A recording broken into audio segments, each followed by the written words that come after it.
Hi guys! Kamusta? Eto na naman tayo. It's weekend. Yan. Pahinga lang. Bukas trabaho na naman. Tapos, um, sa Tuesday, trabaho. Tapos may pasok. May klase. Duty tayo ng 8 to 5. Tapos may pasok ako na 6 to 9. So, 3 hours yung klase ko. Isang subject lang yun. Guys, pag-usapan natin yung gusto ko lang i-bring up yung, kasi international student tayo, 'di ba? Gusto ko lang i-bring up yung siguro yung journey ko. Gusto ko lang siyang i-share, brief lang. Kasi baka may matulungan tayo. I'm very open naman to help people who would like to come to Australia, especially mga aspiring international students. Bakit ba ako nag-student? Ako mahaba na yung experience ko sa career ko sa tourism, hospitality. Wala siyang pathway to PR, not unless you're a manager. Disclaimer, hindi po ako agent or connected to any government bodies or mga agencies. Wala siyang pathway not unless you're hotel manager or manager ka sa mga fine dining restaurant ata. Yun yung nabasa ko. Pero ako kasi ang haba na ng experience ko, pero palipat-lipat ako, which is okay naman siya kasi nag-start nga ako sa pinakamababa. Sa Pilipinas, local brand lang siya, yung Ayala. Ayala yung management. Tapos, okay naman yung sahod, may service charge, malaking service charge, awa ng Diyos. Tapos, kaya lang naisipan nga namin ng asawa ko, that time magjowa pa kami. So, naisipan namin mag-abroad. Nagsimula kami sa pinakamababa. Nag-start ako sa fast food, overseas. Tapos, yung asawa ko naman sa isa siyang buffet restaurant, Filipino restaurant sa Dubai. So, isa siya sa pinakamalaking buffet at that time. Sikat na sikat siya. So, very thankful kami sa restaurant na yun kasi, again, dun siya natuto ng mga Filipino desserts. Kasi pastry chef siya. So, gumagawa siya ng mga desserts din, mga sweets. Pero, medyo mga Italian and French desserts, mga cake, ganyan, yung nagagawa ng asawa ko. Pero dun sa restaurant na yun, natuto siyang gumawa ng mga Filipino desserts. Kaya, thank you, thank you. So, yun na nga, nag-evolve tayo. Nakalipat ako ng Shangri-La. Kasi may OJT din ako sa Shangri-La, Mactan. Before ako nag-graduate ng HRM. Tapos after Shangri-La, inabutan tayo ng COVID. Inabot ako ng COVID, nag-volunteer ako magtrabaho kahit napakalit ng sahod. Kasi sanay tayong gumalaw-galaw, kaya nag-volunteer ako magtrabaho kahit delikadong-delikado nun. Nagka-COVID pala ako nun, guys. So, nasa humanitarian city ako. Quarantine ako dun ng 10 or 14. I cannot remember. But, after nun, nakalipat ako ng Ritz-Carlton DIFC reservations. Tapos, na-transfer ako ng Ritz-Carlton Maldives. Part pa rin siya ng pre-opening. Pero, 2 years na siya. Pero at the time, parang baby pa ako, no? Parang ganun. Baby pa yung resort. Kaya, sabi sa akin ng HR, halos part din ako ng pre-opening. And, yun na nga, nasa entry level lang tayo. So, I was thinking, why not, pursue studying? Pero, hindi namin naging option talaga na pumunta na Australia. Para mag-student. Kasi, ang mahal-mahal naman. Kasi, saan namin kukunin yung pambayad? Di sa ipon, di ba? Tapos, yun na nga, pinaprocess namin yung asawa ko yung kanyang visa, pero inabutan kami na napakaraming changes after COVID pa. Kaya nag-student na lang ako. So, nung pag-student ko, may mga in-inquire kaming agency. Yung unang agency, parang hindi sila masyadong active sa students. Parang, sila sa I'm not sure sa students, pero I think mas active sila sa tourist visa or ewan ko, I'm not sure. Anyway, hindi kami nag-push doon. So, yun lang, nood-nood ng vlog hanggang sa may nakita nga akong may nakita akong isang agency, chinek kong websites, ganyan, may nag-email, nag-inquire ako, tapos nagkapalitan ng email, tapos may taong, may agent na na-assign sa akin, tapos nagpa-legitimacy check pa ako. So, wala namang problema guys kung magpa-legitimacy check tayo kasi malaking pera yung ilalabas natin. So, kung ako sa inyo, magpa-legitimacy check kayo ng agent nyo, tawagan nyo yung main office, tsaka check nyo yung address kung magmamatch siya sa business address nila or kung may Australia address sila. Tapos, yun na, nag-start kami ng January 2025 last year. Gather ng documents. Kami ng asawa ko maingat kami sa mga documents namin. So, yung mga bagay na kailangan may certificate, meron talaga kaming certificate. And meron kami isang bag lang mismo, like normal backpack, hindi mo isipin, puro documents yung loob. May isa kaming bag na puro documents na yung laman niya. So, ganun kami ka-organize ng asawa ko. And yun nga, may folder lang sa kanya, may folder lang sa akin, tapos, yun, para kung hanapan na ng documents, madali lang. Yun nga, nakumpleto naman yung documents, no. Tapos, nag-PTE ako, nakapasa naman. Nag-inquire din ako kung anong school, of course. Isa yun sa mga pinaka-importante. Kailangan makakuha ka ng letter of offer, LOO, tapos nun is confirmation of enrollment. Tapos, medical biometrics, and lodge na ng visa. Ewan ko lang, baka may nakalimutan ako kasi 1 year na yun. So, comment nyo lang kung may nakalimutan ako. So, 1 year ago pa yun, no, kasi baka ngayon marami ng changes.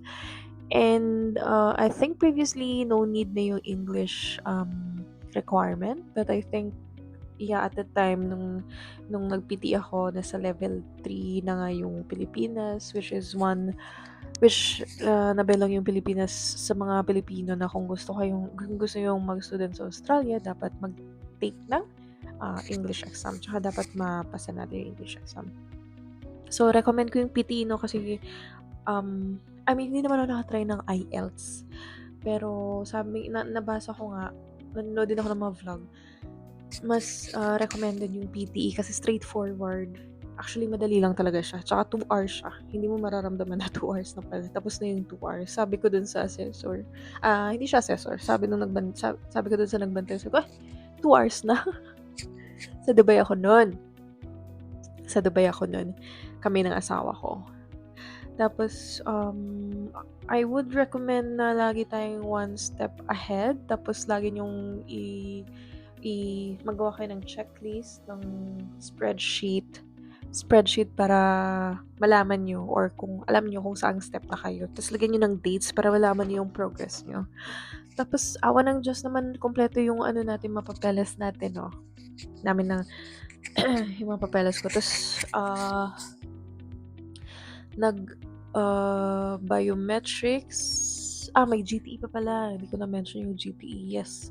One of the most important things is yung GTE or genuine,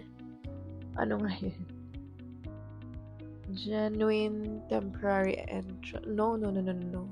Basta genuine statement siya kung ba't ka international student sa Australia. So, doon mo ilalagay yung mga home ties mo, yung mga, if may assets kayo sa Pilipinas, doon mo siya ilalagay, and many proof along with that. So, mataas yung proseso.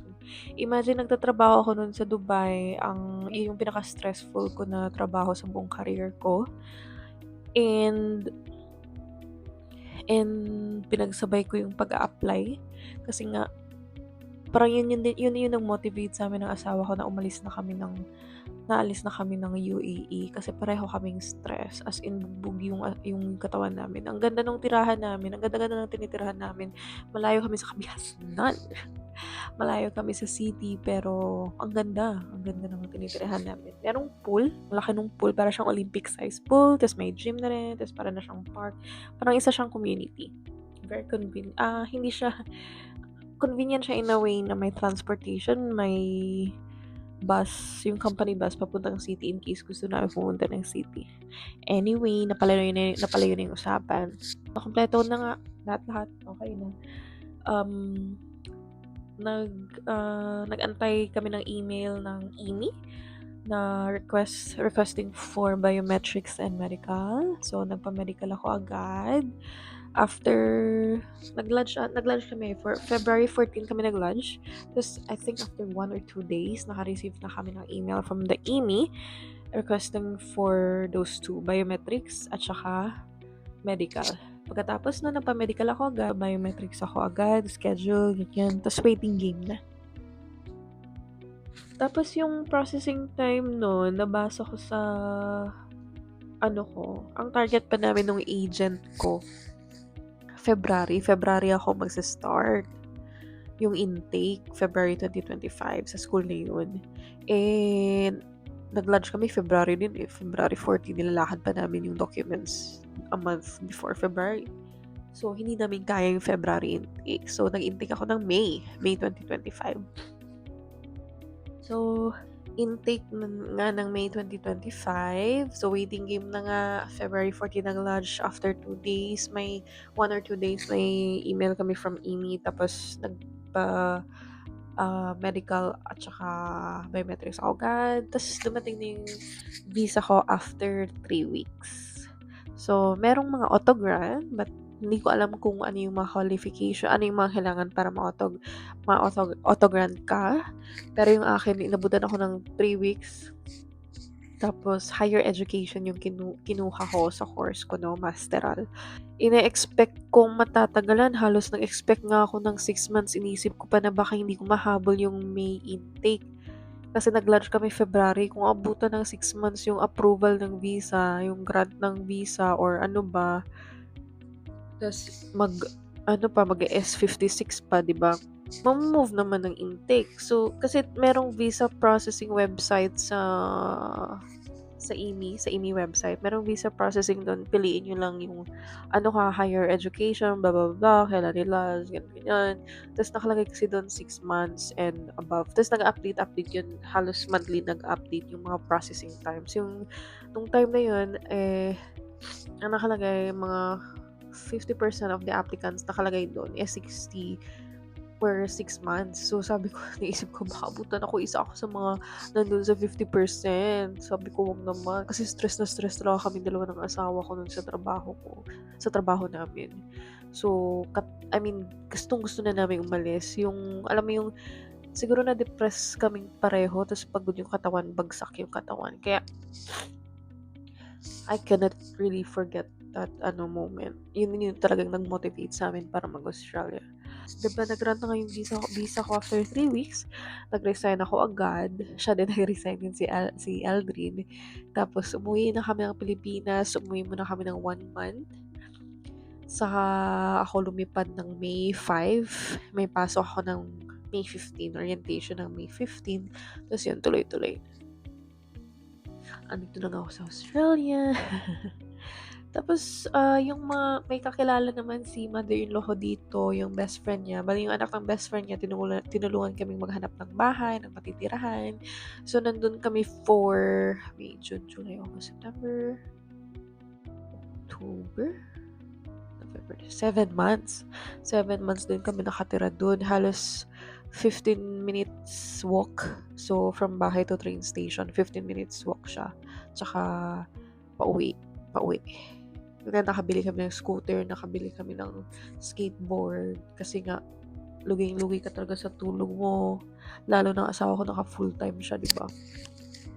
O nga pala guys, nauna ako kasi at that time sa application ko, yung asawa ko yung sponsor ko. Kasi hindi naman pwedeng siya yung magsusponsor tapos sasabay siya sa akin, dependent, 'di ba? So kung i-approve yung visa namin pareho para sa Australia, so unemployed na siya. Sino magsusponsor sa akin? Although ma-prove naman namin yung qualifications niya na magkakatrabaho siya dito, pero sponsor ko pa rin siya. So hindi ni-recommend na independent ko siya. So sumunod yung asawa ko, nakasunod siya after 3 months, 'di ba? 3 months and 10 days.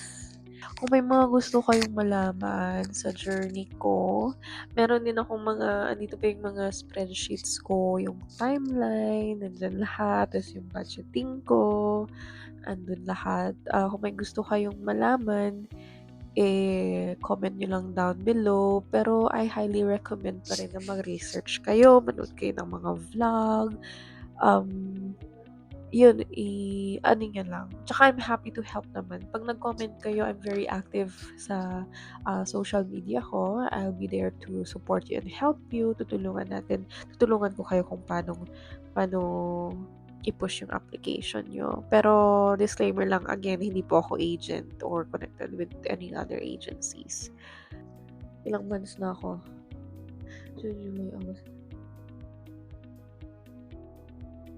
9 months? Ay, ano ba? Wait lang. May, June, July, August. 9 months na ako dito sa Australia. Ang asawa ko naman ay 6 months na siya. Thank God. And yun lang, short vlog lang tayo, overview lang siya. Let me know lang kung may mga questions kayo. I'm your Tita Batshi, guys. And yung vlog natin walang arte, puro diskarte lang, good vibes, and reality. Wag na wag niyo pong kalimutan na manalig, magpasalamat, and embrace the challenges. Bye!